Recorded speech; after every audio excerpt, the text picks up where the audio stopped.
I guess I'd like to start off talking about you individually as an artist. You know what you're trying to do artistically, how you see yourself, and how you do it. Well, I guess I basically fancy myself as a storyteller and, kind of a bit of a night watchman or a private investigator,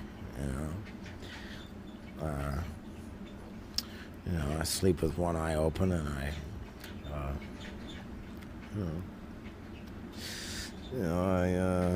write and about the things I see around me.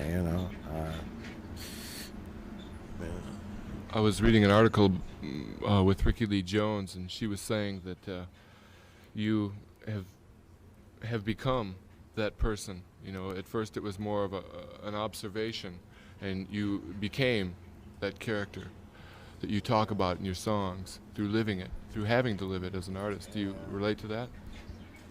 Yeah, well, she's right. It's a dangerous business, It's I don't know. It's like I was saying before. It's kind of like a photographer going to a wedding and ending up married. So you're bound to get a little on you. You go poking your nose in down the wrong street. I'm as far as being a character in my own stories, I remain in all of the stories, but at the same time, I think the creative process is like it's like gumbo. It's a combination of imagination and experience and memories, and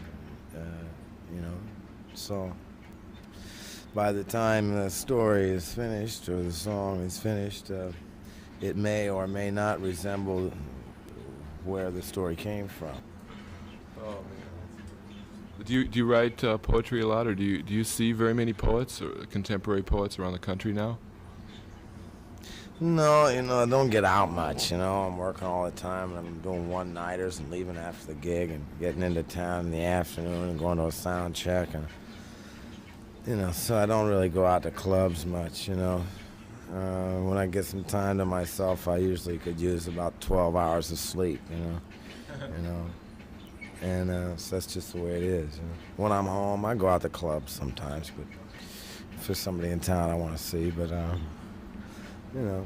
when you work, in theaters and clubs all the time, when you get a couple of nights off, you usually don't want to go out to a club. You kind of want to, lay around and watch television. Well, with all these things you're doing, that's a hell of a lot of time. How do you deal with it? You don't get much sleep, I don't imagine. You don't get much time to do what you want to do. What happens? Yeah, I find time when I'm home, to try and relax. It's, build up a great deal of anxiety on the road that you have to kind of learn how to unwind when you get back home, Back home is L.A., right? Mm-hmm. Yeah.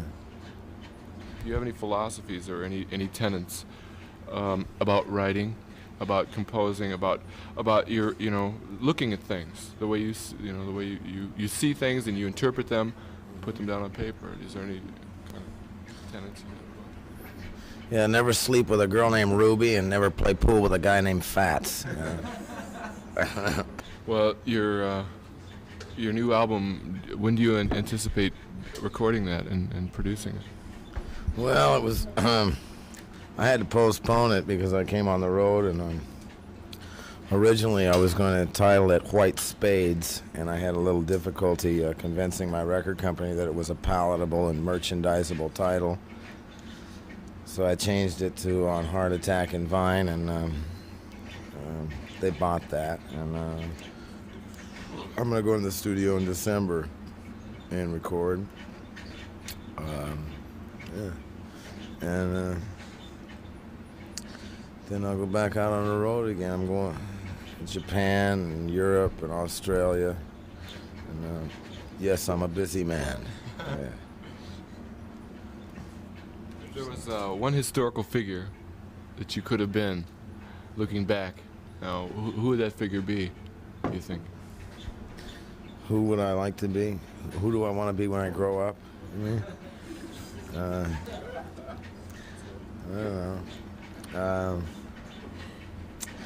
don't know. I don't know. Who would I want to be if I could be anybody other than myself? You know. Yeah, I don't know. Castro, maybe. Yeah. I don't know. Andy Granatelli. You know. What did you do when you were younger? Can you talk about your childhood a little bit? How you got into music and poetry, and was there any one startling revelation that hit you one day, and you realized that you had a vision, and you had to find that vision? No, it was nothing like that.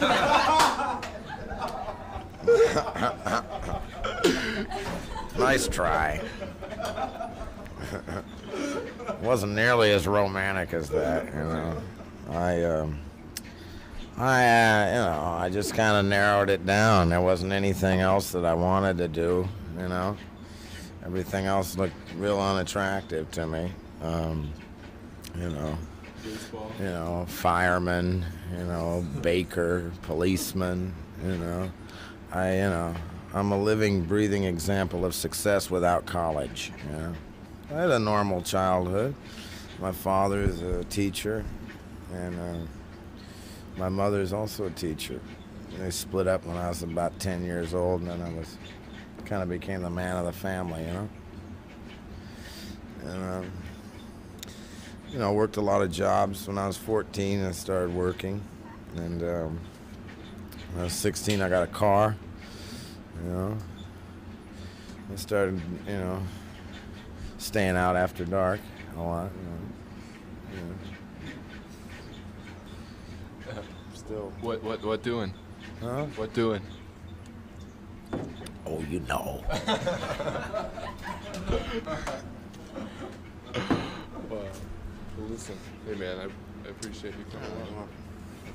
This is the second time around, and yeah, this guy's a hell of a guy for doing this again.